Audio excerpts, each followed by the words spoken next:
we got to the point, just responding to what Oren was saying, where in the last 15 years or so, when Yusef called me, it was primarily to play duet concerts. And we got to where we didn't really need to speak directly about what we were going to do in the concert. We would just start. Mm-hmm. So that was based upon listening to the success of that, because Yusef, we talked a lot about form, and that there's everything in nature has form. So when we and form and then breath. So we would start and based upon listening, and we often talked about imagination, and that anything you could imagine to play, you could play. So that we weren't really, when we would prepare for the concerts, it wasn't like practicing.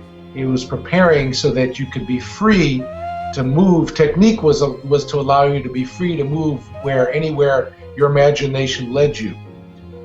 So listening and imagination and sharing, I think those were the things. So we got to a place of freedom, and I think there's this, we're all circling around and talking about this idea of the love in the mother's voice, and love in Yusef's voice, his speaking voice, his musical voice, that love, it was projected through that. And the other thing I think we also have to speak about with Yusef is freedom. And I know in my work with him, we got to a place of amazing freedom with what we were able to do creatively. So it was always exciting. It was always an adventure. We never really quite knew where we were going to go. We had places that we liked to visit. But, one thing also I want to comment what I think Adam Kolker was saying about Yusef's, the uniqueness of his voice that was projected through each of his instruments. And this is something I realized recently. Like Miles and like Picasso, Yusef was an evolutionist, and he had, I think, several distinct periods of his musical artistic vision that he projected out in his music. At least 5 of them. They were quite different. But also, I noticed recently, going back and listening to some of the music that I did with him in his earlier music, that even his voice on the tenor and the flute, it was always him, but the things that he was playing changed. That's because his musical interests changed. So even when I started playing with him in '88, and how he was playing in the last several years, it was still him, but it was different. He was playing different kinds of notes, different kinds of phraseologies, different ideas. You still knew it was him, but he was interested in different things. Something he said to me often was, when you get rid of one thing, you have to replace it with something else. So he was moving away from the harmonic structures, and he was looking for something else to do, and that's where Oren mentioned about the 9-tone rose. And I'm going to tell you, I talked to him the last few years almost every week, and he always had new ideas about interval concepts. He was always thinking of new things, and he was always interested in what I was thinking about, how you could ways of half steps, minor thirds. I know all you students know what I'm talking about, but continually inventing these new things and projecting them through his instrument. That was the mind part. But he always said, no matter what kinds of systems you came up with to think about what you could play on your instrument or compositionally, it had to serve the heart, which I thought was a beautiful thing too. Yeah. But check out, I hope people listening will check out even just in the last 20 years, how his playing continued to evolve over 70 plus years. He was always investigating and trying new things on the instruments themselves, as well as his compositional concept.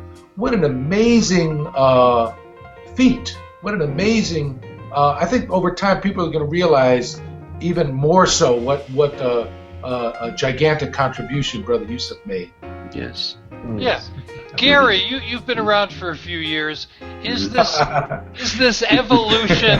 Nice way of putting it. But do you think Yusef is the exception or the rule in terms of improvising musicians evolving their concepts and sounds over the years? I don't think he's the exception. He was a student. He always looked at himself as a student. So that meant he was always learning, as Adam said. I know I asked him.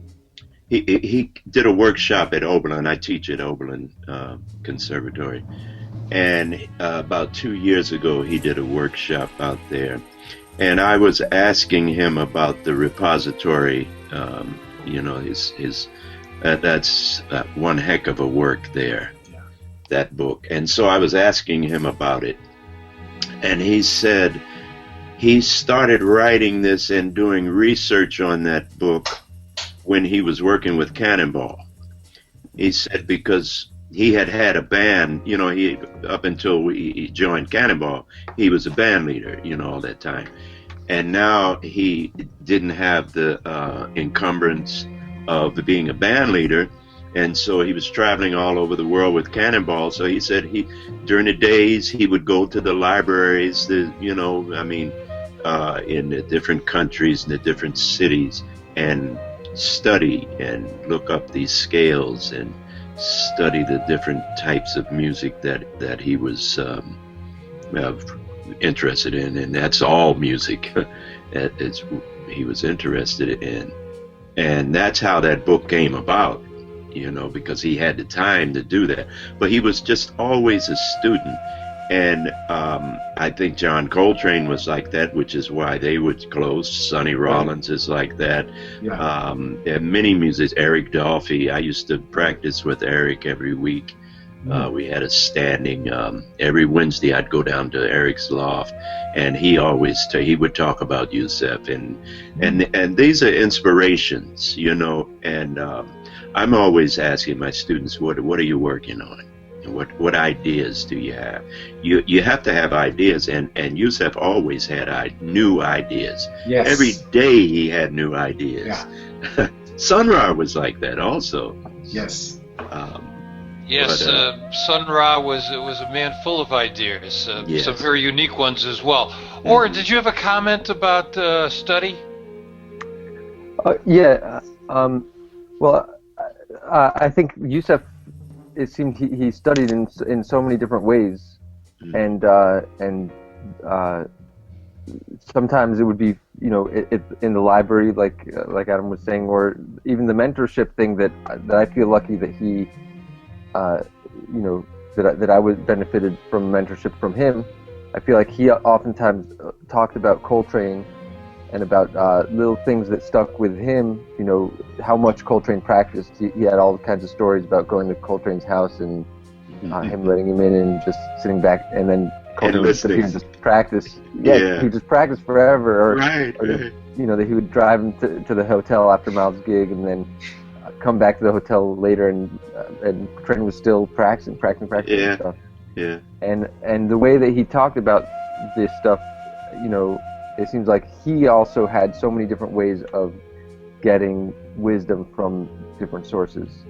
Whether it's going out to Nigeria and studying there with the musicians and stuff, or whether it was reading, and he read so much, and he recommended books to me, and was always talking about that, and the religious side of him as well. Seems like he was learning on so many different levels, which also goes back to the many different levels that he felt his music was going on, which is the auto-physio-psychic thing. He never would say it just needs to come from the heart. It needs to also come from the brain and the heart and the body.